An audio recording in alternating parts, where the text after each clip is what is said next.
then we have to go the next step and say, okay, this is what people ask me. All right, I was born into this dysfunctional family. I don't feel as they feel. I want something better for myself, but I don't know what my purpose is. I don't know what my meaning is of my existence. Well, why am I here? Why did God place me in this particular place for my growth? Well, many of us chose to be in dysfunctional families so that we could make a difference in that family. Many of us chose to be in certain religions, certain communities, so that our spirits could function as an like a generator of light, so that people can tap into our spirit and receive something greater for themselves. Then there are those who are just totally dysfunctional. These are the ones whose spirits have mutated to the point where you couldn't recognize God in them if you had to. These are the people who are murderers, are rapists, are all do heinous crimes and have hatred. They have mutated to such an extent that it's difficult for them to make a turnaround, a change. These are actually our own creation. God did not create people like this to live upon the earth, but they came here and mutated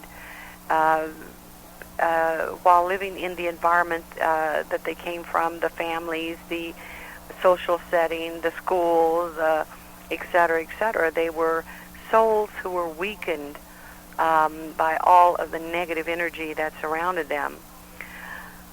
Would you call this negative energy?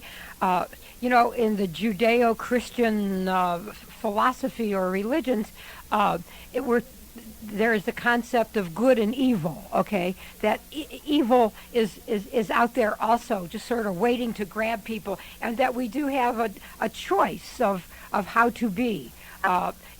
What do you think about that? We have a choice in everything. God gave us that. He gave us our free will to act for ourselves. In fact, during my experience, I was actually taken back into time, so to speak, and was shown before the earth was created, while all the spiritual beings were still in heaven with him, and making our plans to come here as education. And we actually asked him not to intervene, but that we had grown to a certain extent. We wanted to be tested. We wanted to experiment. We wanted to try our hand at it, so to speak.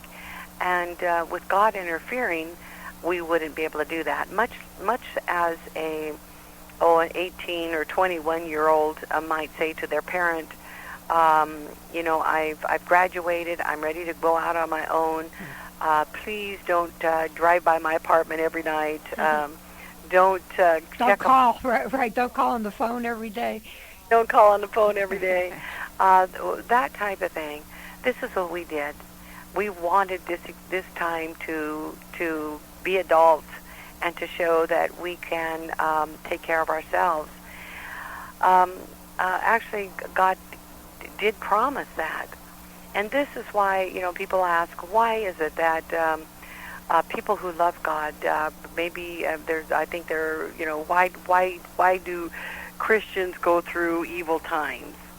Well, we are all experiencing testing times. You might say that we're away at college going to a university, and midterms come or finals come, and we are tested.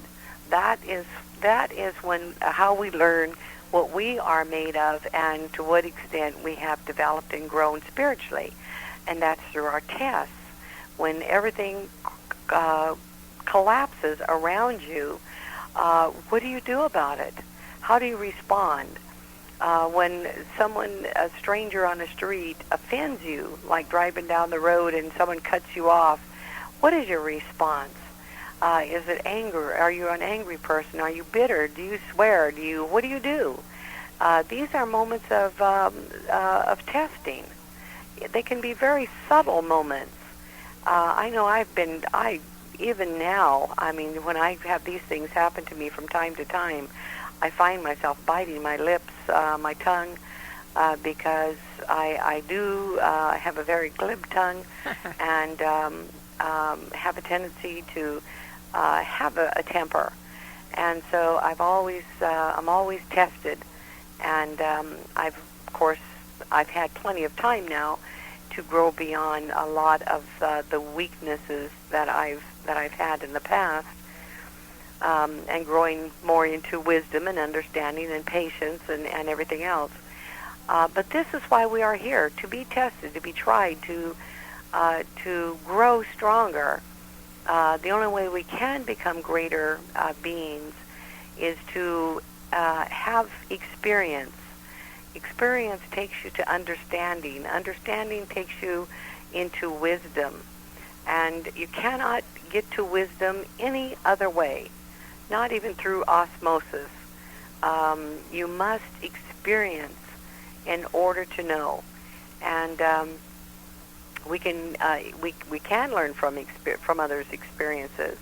But the greatest lesson is the greatest teacher is always the one that takes us through the mud hole, Right. and so that we feel every sense of it. When we come out of it, we know that this is not where we want to be again. Exactly. All right. You have a chapter in The Ripple Effect that talks about the eternal connection. Why don't you just talk about the eternal connection? Because there are some relatives that I hope I'm not eternally connected to. but please talk about that. The eternal connections are very interesting because, you see, through God's knowledge and wisdom, again, some of our greatest challenges are our loved ones. I receive many letters from people who say, I'm married to this real terrible guy or a real terrible gal, and I know that this is not my soulmate, and I have now since come across my soulmate, but I'm not sure, so could you let me know? And the soulmate may not be the perfect one. The person who you are mated to in heaven or in the spirit world before coming here may be that person who brings you your greatest challenge. Because you see, we are here to be educated, to go through tests. And so if you were going to be tested, tried, and or grow, you would not necessarily be here with a perfect person, but rather one that brings you the challenges that you need. Yeah, there's a great Yiddish saying that I grew up with that is, man proposes, God disposes. And I'm really learning very painfully that that's really a true statement.